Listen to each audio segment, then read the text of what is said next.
Bismillahirrahmanirrahim. Assalamualaikum warahmatullahi wabarakatuh.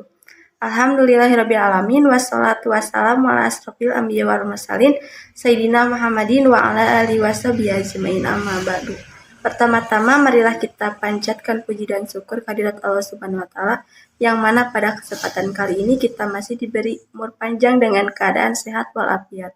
Tak lupa juga sholawat serta salam semoga tetap tercurah limpahkan kepada Nabi besar kita, Kanjeng Nabi Muhammad SAW.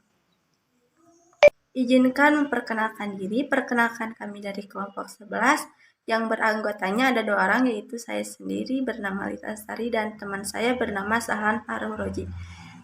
Di sini kami akan memaparkan materi tentang proses pemasaran dan perilaku konsumen. Yang pertama ada pemasaran syariah. Menurut Bukhari Al-Madan Doni Juni Priyansa, pemasaran syariah adalah sebuah disiplin bisnis strategis yang mengarahkan proses penciptaan, penawaran, dan perubahan values dari satu inisiator kepada stakeholders-nya, yang dalam keseluruhan proses sesuai dengan akad serta prinsip-prinsip Al-Quran dan hadis. Pentingnya pasar dalam Islam tidak terlepas dari fungsi pasar sebagai wadah bagi berlangsungnya kegiatan jual beli. Keberadaan pasar yang terbuka memberikan kesempatan bagi masyarakat untuk ambil bagian dalam menentukan harga, sehingga harga ditentukan oleh kemampuan real masyarakat dalam mengoptimalisasikan faktor produksi yang ada di dalamnya. Konsep Islam memahami bahwa pasar dapat berperan efektif dalam kehidupan ekonomi bila prinsip persaingan bebas dapat berlaku secara efektif. Pasar syariah adalah pasar yang emosional, di mana orang tertarik karena alasan keagamaan, bukan karena keuntungan finansial semata. Tidak ada yang bertentangan dengan prinsip-prinsip muamalah karena ia mengandung nilai-nilai ibadah. Syariah marketing, bisnis yang disertai keikhlasan semata-mata hanya untuk mencari ridho Allah Subhanahu wa taala. Maka bentuk transaksinya insya Allah menjadi nilai ibadah di hadapan Allah Subhanahu wa taala. Ada beberapa sifat yang membuat Nabi Muhammad SAW berhasil dalam melakukan bisnis, yaitu yang pertama ada sidik, yang artinya jujur atau benar. Dalam berdagang, Nabi Muhammad selalu dikenal sebagai seorang pemasar yang jujur dan benar dalam menginformasikan produk. Terus yang kedua ada amanah, yang artinya dapat dipercaya. Saat menjadi pedagang, Nabi Muhammad SAW selalu mengembalikan hak milik atasannya, baik itu berupa hasil penjualan maupun atau sisa.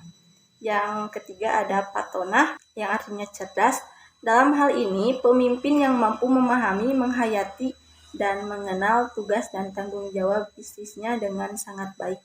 Yang keempat ada tablik, yang artinya menyampaikan. Jika seseorang pemasar harus mampu menyampaikan keunggulan-keunggulan produk dengan menarik dan tetap tanpa meninggalkan kejujuran. Dan yang kedua ada pemasaran secara umum, dan tadi yang pertama kan pemasaran secara syariah, sekarang pemasaran secara umum. Pemasaran secara umum adalah sebuah faktor penting dalam suatu siklus yang bermula dan berakhir dalam kebutuhan konsumen. Suatu siklus akan berakhir apabila konsumen merasa puas terhadap pemilihan suatu barang atau jasa. Siklus ini akan terulang secara berulang-ulang atau terus-menerus. Penjelasan definisi di atas menunjukkan bahwa pemasaran merupakan penjelasan tentang definisi kegiatan yang bersifat integral, yaitu di mana pemasaran bukan hanya sekedar suatu cara sederhana untuk memaksimalkan target dari kegiatan penjualan, melainkan pemasaran dilakukan sebelum maupun setelah kegiatan penjualan. Keputusan dalam pemasaran harus dibuat untuk menentukan produk serta pasarnya, penentuan harga, dan kegiatan promosi.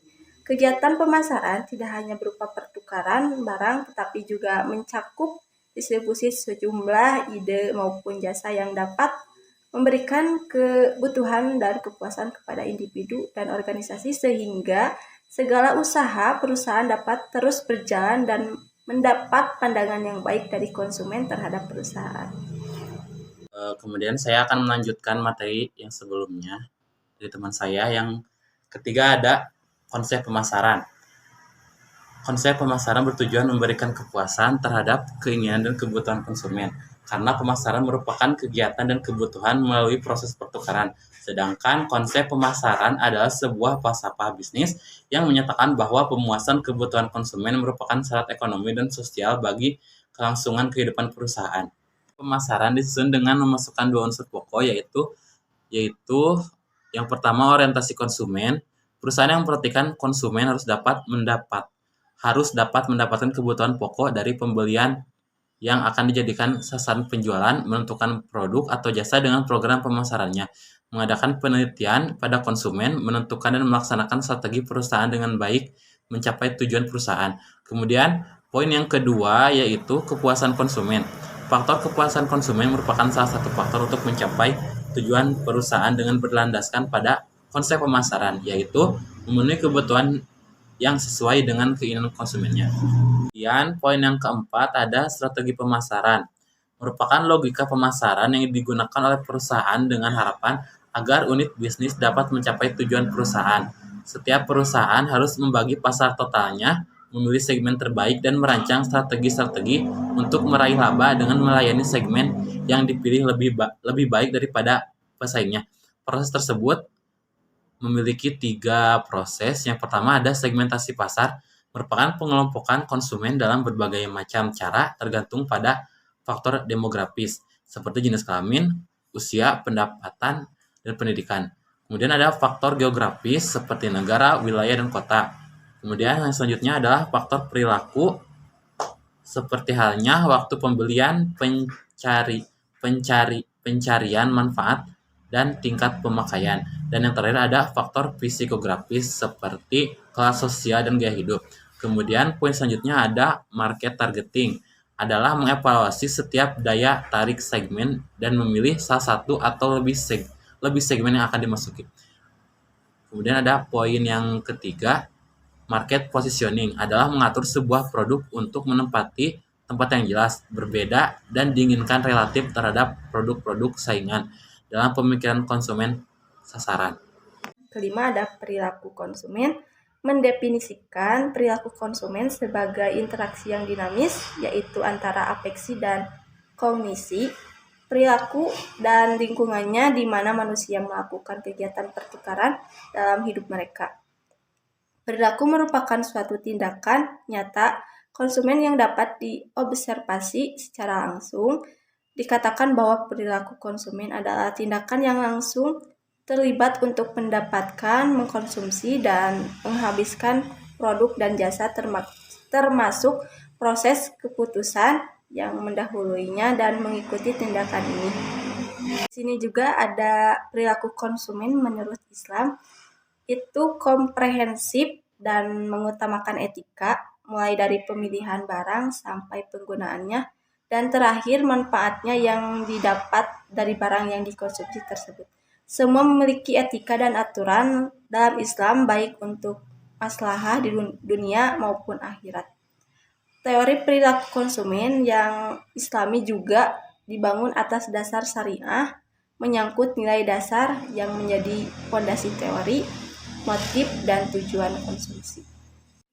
Ada 5 kebutuhan dasar yang sangat bermanfaat bagi kehidupan manusia, yaitu yang pertama ada kebenaran, yang kedua ada kehidupan, yang ketiga ada harta material, yang keempat ada ilmu pengetahuan, dan yang terakhir ada kelangsungan keturunan.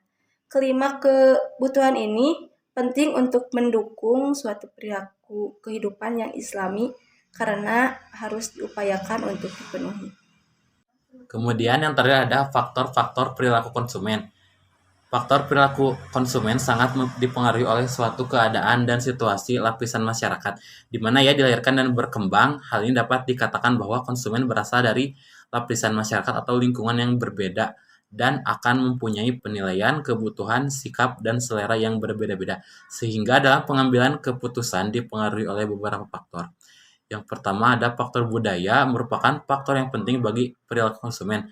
Makhluk yang lebih rendah umumnya dituntun oleh naluri, sedangkan manusia perilakunya antara seseorang yang tinggal pada daerah tertentu dapat berbeda dengan orang lain pula.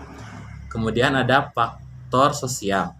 Perilaku konsumen juga dapat dipengaruhi oleh faktor sosial seperti kelompok kecil, keluarga, peran, dan status sosial dari konsumen. Kemudian yang ketiga ada sikap atau attitude, didefinisikan sebagai suatu kecenderungan yang dipelajari untuk merespon dengan cara menyenangkan atau tidak menyenangkan secara konsisten berkaitan dengan objek tertentu.